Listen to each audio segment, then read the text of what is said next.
السلام علیکم. Health beyond body کی ایپیسوڈ نمبر 1 میں خوش آمدید، جہاں پہ ہم دیکھیں گے کہ سائیکالوجی جو ہے وہ کس طریقے سے ہیلتھ کو متاثر کرتی ہے.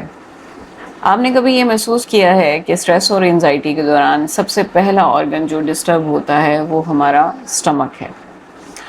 ہاں، اہم میٹنگ سے پہلے اسٹمک میں بے چینی شروع ہو جاتی ہے، ٹینشن کے بعد یا اسے پہلے اسٹمک میں کریمپس ہوتے ہیں، انزائٹی کے دوران بار بار واش روم جانے کی حاجت محسوس ہوتی ہے، یا پھر میڈیکل رپورٹس بالکل نارمل ہوتی ہیں، اس کے باوجود اسٹمک کے پرابلمس لگے رہتے ہیں.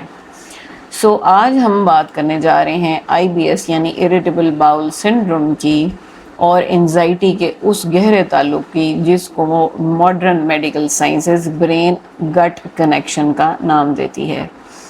اس ویڈیو کا مقصد یہ بالکل نہیں کہ آپ سمٹمز کو صرف دماغ کی حد تک ہی رکھیں اور باقی ڈسمس کر دیں اس کے اثر کو. نہیں، ایسا نہیں، بلکہ ہم یہ سمجھنے کی کوشش کریں گے کہ مائنڈ اور باڈی کس قدر گہرے طریقے سے ایک دوسرے کے ساتھ جڑے ہیں.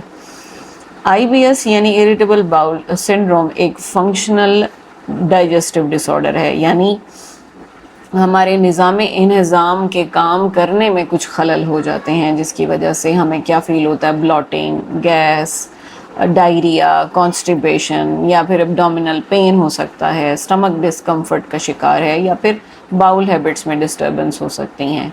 اور دلچسپ بات یہ ہے کہ اکثر دیکھا گیا ہے کہ IBS پیشنٹس کے رپورٹس اور سکینز زیادہ تر نارمل آتی ہیں، یعنی اسٹمک کا سٹرکچر بالکل ٹھیک ہوتا ہے، لیکن اس کے باوجود اس کے کام کرنے کا طریقہ ڈسٹرب ہو چکا ہوتا ہے.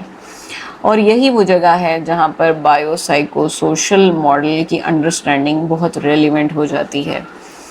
ہمارے برین اور گٹ کے درمیان ایک ڈائریکٹ کمیونیکیشن سسٹم ہے، یعنی اسٹمک اور ہمارے دماغ کے درمیان ایک ڈائریکٹ کمیونیکیشن سسٹم ہے جس کو برین گٹ ایکسس کہا جاتا ہے.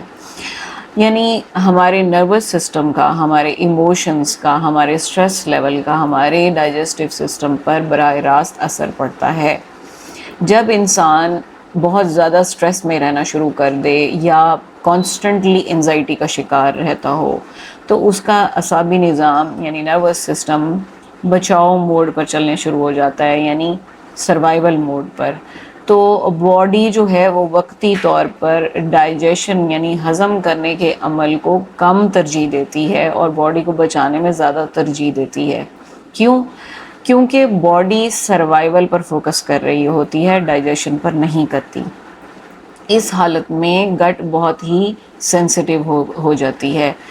مسل کے جو اسٹمک کے مسلز ہیں وہ ٹائٹ ہو چکے ہوتے ہیں اور باؤل موومنٹس ڈسٹرب ہو سکتی ہے، اور اسٹمک عام سی چھوٹی سی سنسیشن کو بھی ڈینجر سمجھ بیٹھتا ہے. اس لیے کچھ لوگوں کو اسٹریس کے دوران ڈائریا ہو جاتا ہے، کچھ کو کانسٹیپیشن ہو جاتی ہے، اور کچھ کو سویئر بلاٹنگ ہو جاتی ہے اور کریمپس کا شکار ہو جاتے ہیں. یعنی انزائٹی صرف ذہن میں محسوس نہیں ہوتی بلکہ باڈی کے ذریعے بھی ظاہر ہونا شروع ہو جاتی ہے. ریسرچ یہ بھی بتاتی ہے کہ بہت سے IBS پیشنٹس میں بہت سالوں سے پریشانی، فکر مندی اور اپنے جذبات کو دبانے کا اور لوگوں کو خوش کرنے کا یعنی پیپل پلیزنگ، اپنی ضروریات کو اگنور کر کے دوسروں کو خوش کرنے کا پیٹرن بہت زیادہ دیکھا گیا ہے. یا تو وہ اپنے انریزالو اسٹریس پیٹرنس کا شکار ہوتے ہیں، یا اپنی جذبات کو دبا رہے ہوتے ہیں، دوسروں کو خوش کر رہے ہوتے ہیں اور اپنی نیڈس کا خیال نہیں رکھ پا رہے ہوتے. اوبویسلی ہر ایک پیشنٹ کی اپنی ایک سائیکولوجیکل بیک گراؤنڈ اور کہانی ہوتی ہے، لیکن یہ وہ کامن پیٹرنز ہیں جو کہ دیکھنے کو ملتے ہیں. لیکن ایک جو نشانی ہے وہ کانسٹنٹلی دیکھی جاتی ہے، اور وہ ہے نروس سسٹم کا ڈس ریگولیٹ ہونا. یہ کانسٹنٹلی ہر کیس میں ہی دیکھا جاتا ہے. کچھ لوگ بچپن سے ہی سٹریس میں جینا سیکھ چکے ہوتے ہیں، ہر وقت الرٹ رہتے ہیں، اپنی فیلنگز کو دباتے ہیں، سالوں تک اپنے اندر ٹینشن پال کے رکھتے ہیں، اور پھر بہت سالوں کے بعد یہی باڈی سمٹمز کی زبان میں، یہی سٹریس جو ہوتا ہے وہ باڈی سمٹمز کی زبان میں باہر آنا شروع ہو جاتا ہے، کبھی میگرین کی شکل میں، کبھی فٹیگ کی شکل میں، اور کبھی IBS کی شکل میں. اچھا، اب اس کا مطلب یہ بھی نہیں کہ یہ بیماری فیک ہے. سمٹمز بھی بالکل حقیقی ہوتے ہیں، پین بھی بالکل حقیقی ہوتا ہے، ڈسکمفرٹ بھی بالکل حقیقی ہوتا ہے. بس مسئلہ یہ ہوتا ہے کہ نروس سسٹم اور باڈی بھی اس پروسیس کا حصہ بن چکے ہوتے ہیں. اب یہاں ایک بہت اہم بات سمجھنا ضروری ہے کہ ڈاکٹر اور میڈیکل ٹریٹمنٹ کو اگنور کیا جائے نہیں، ہرگز نہیں کیا جائے گا.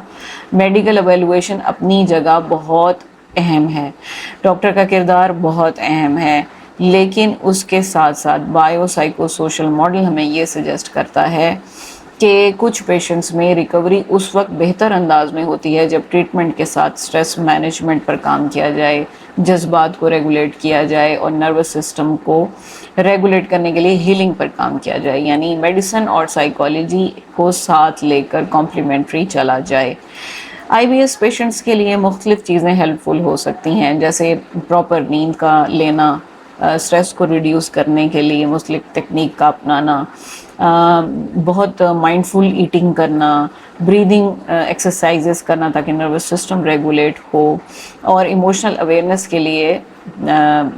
کے لیے نالج لینا اور اپنے ایموشنس کو ایکسپریس کرنے کے لیے کسی سیف پرسن کے سامنے کوشش کرنا، ہیلدی باؤنڈریز کے بارے میں سیکھنا، اسے زندگی کا حصہ بنانا، اور نروس سسٹم کو کام ڈاؤن کرنے کے لیے مختلف ٹیکنیکس کو اپنانا.